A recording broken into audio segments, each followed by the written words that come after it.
আজ তোমাদের সাথে ফিশ ফ্রাইয়ের রেসিপি শেয়ার করছি, যেটা খুব সহজে বাড়িতেই তৈরি করা যাবে এবং খুব টেস্টিও হবে। দোকানের থেকে কোনো অংশে কম হবে না। চলো তবে দেখে নেওয়া যাক আমি ফিশ ফ্রাইটা কিভাবে বানাই আর কি কি প্রিপারেশন নিলাম আর কি কি ট্রিক্স ফলো করলাম। চলো দেখে নেওয়া যাক। প্রথমেই আমি মাছটা ম্যারিনেট করার জন্য একটা মশলা তৈরি করে নেব। এর জন্য মিক্সিং জারে একটা পেঁয়াজ দিয়েছি, 8টা রসুনের কোয়া দিয়েছি, একটু আদা দিয়েছি আর 2টো লঙ্কা দিয়েছি। লঙ্কার পরিমাণটা তোমরা তোমাদের ঝাল অনুযায়ী বুঝে দেবে। আর দিয়েছি 1 আঁটি ধনেপাতা। এইবার এই পুরো মশলাটাকে জল ছাড়া একদম শুকনো শুকনো করে একটা পেস্ট বানিয়ে নিয়েছি। এদিকে নিয়েছি আমি 6 পিস ভেটকি মাছের ফিলেটাকে আমি ধুয়ে জল ঝরিয়ে রেখেছি, তাও একটু একটু জল আছে মাছের গায়ে। সেটাকে একটা টিস্যু পেপার দিয়ে একটু মুছে নিচ্ছি, এপিট ওপিট ভালো করে জলটা মুছে নিচ্ছি যাতে মশলাটা ভালো করে মাছের গায়ে লেগে যায়। জলটা মোছা হয়ে গেলে এবার ম্যারিনেট করে নেব। তার জন্য প্রথমেই দিয়ে দেব 1 চামচ নুন, তারপরে দিচ্ছি একটু গোলমরিচ গুঁড়ো আর হাফ পাতিলেবুর রস। পাতিলেবুর রসটা দিলে কিন্তু মাছটা খুব তাড়াতাড়ি সফট হয়ে যাবে। এবার দিচ্ছি সেই পেস্ট করে রাখা মশলাটা। এবার নুন, গোলমরিচ গুঁড়ো, পেস্ট করে রাখা মশলা সবটা দিয়ে মাছটাকে ভালো করে ম্যারিনেট করতে হবে। এই ম্যারিনেটটাই কিন্তু একটু বেশি সময় ধরে করতে হয়। এটার ওপরেই কিন্তু অনেকটা মাছের স্বাদ ডিপেন্ড করে।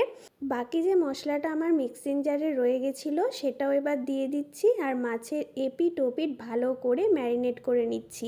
আগে আমি মশলাটা দিয়ে ম্যারিনেট করে নিচ্ছি, এরপর মাছটাকে ডিম দিয়ে ম্যারিনেট করব। মশলা দিয়ে আমার ম্যারিনেট করা হয়ে গেছে। এবার এর মধ্যে একটা ডিম ভেঙে দিয়ে দেব। ডিমটা দিয়েও মাছের এপিট ওপিট ভালো করে ম্যারিনেট করে এটাকে রেখে দেব 1 ঘন্টার জন্য ফ্রিজে। মাছটাকে কিন্তু নর্মাল ফ্রিজেই রেখে দেব, ডিপ ফ্রিজে কিন্তু রাখবো না, তাহলে কিন্তু একদম জমে যাবে। আবার ফ্রিজ থেকে নামিয়েও কিছুক্ষণ রেখে দিতে হবে নর্মাল হবার জন্য। ফিরে আসছি 1 ঘন্টা পর। 1 ঘন্টা পর ফ্রিজ থেকে নামিয়ে মাছটাকে আমি নর্মাল হবার জন্য বাইরে রেখে দিলাম। আর এই দিকে নিয়েছি আমি ব্রেড ক্রাম্বস, নর্মাল যে বিস্কুটের গুঁড়ো বাজারে কিনতে পাওয়া যায় সেই বিস্কুটের গুঁড়ো। আরেক পাশে নিয়েছি 2টো ডিম। 2টো ডিমকে আমি অল্প নুন দিয়ে ফেটিয়ে রেখে দেব।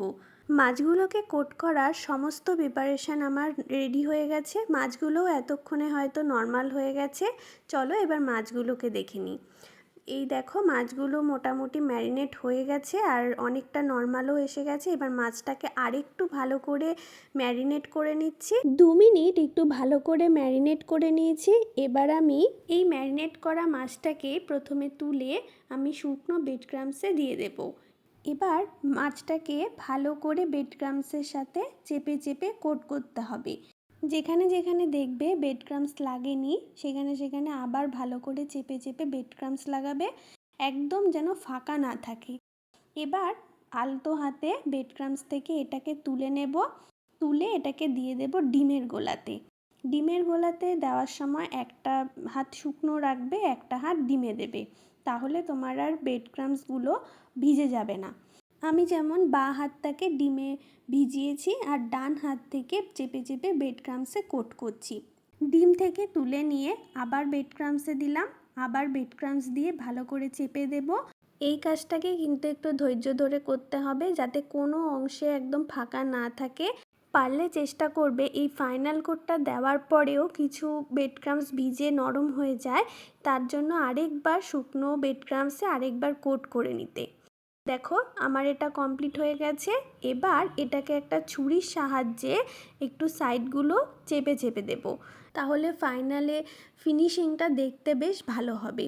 চারিদিক থেকে এটাকে চেপে চেপে একদম সুন্দর শেপে নিয়ে আসতে হবে। আমাদের ফিশ ফ্রাইটা কোট করা কমপ্লিট হয়ে গেল।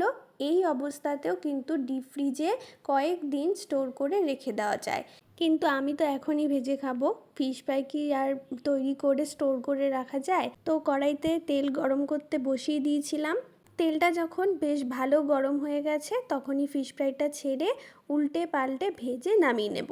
এই সময় গ্যাসের ফ্লেমটাকে মিডিয়ামে রাখবে যাতে মাছটাও একদম ভেতর থেকে প্রপার সিদ্ধ হয় আর বাইরেটাও যেন একদম ক্রিস্পি হয়, পুড়ে না যায়।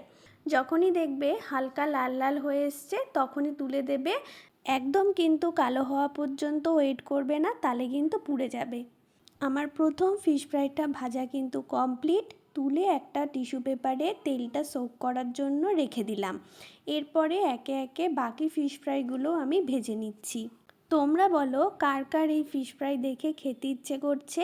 চট করে বাজার থেকে মাছ এনে এখনই তৈরি করে ফেলো এই সুস্বাদু ফিশ ফ্রাই বাড়িতেই। এইবার ফিশ ফ্রাইটা আমি সার্ভ করছি কাঁচা পেঁয়াজ আর সেই আম কাসুন্দি দিয়ে। তাই ফিশ ফ্রাই খেতে ইচ্ছে করলে যখন ইচ্ছা এইভাবে বাড়িতেই তৈরি করে নিতে পারো। খুব সহজে চট জলদি তৈরি হয়ে যাবে আর খেতে হবে দারুণ টেস্টি। কেমন লাগছে অবশ্যই আমাকে কমেন্ট করে জানিও। ভালো লাগলে একটা লাইক করে দিও। তোমাদের একটা কমেন্টই কিন্তু আমাকে অনেকটা দূর এগিয়ে নিয়ে যেতে পারে, তাই অবশ্যই কমেন্ট করো। চলো তোমাদের একটা ফিশ ফ্রাই ভেঙে দেখাই, দেখতে কতটা সুন্দর হয়েছে দেখো। আজকের মতন তবে টাটা। দেখা হবে খুব শিগগিরই নতুন একটা মজাদার রেসিপির সাথে।